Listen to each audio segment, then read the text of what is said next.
Welcome to Man Does Tech, where I solve the problems you didn't even know you had. In this video, I will show you how to fuel a butane lighter.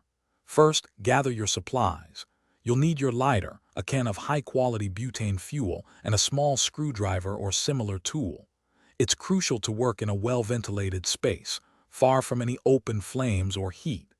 This guide will help you understand the proper technique to prevent leaks and ensure your lighter operates efficiently and safely. Let's get started with the preparation steps. Before adding new fuel, you must prepare your lighter. Invert the lighter and locate the refill valve, usually on the bottom. Use a small tool like a tiny screwdriver or a pen tip to depress this valve.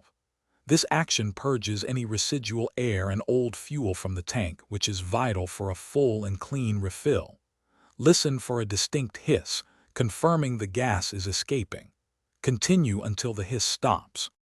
Now let's refill your lighter. Hold the butane fuel can upside down, ensuring the nozzle is pointed directly into the lighter's refill valve. Press down firmly and apply steady pressure for approximately 5 to 10 seconds. Avoid overfilling, as this can lead to leaks and inefficient burning. Once done, remove the can.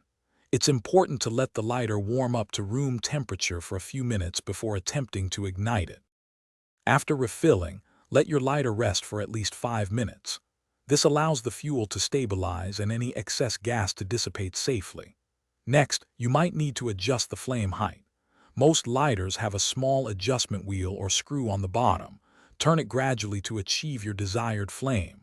For more great tips and deals, including a link to those amazing darn tough socks with a lifetime warranty, check the description below.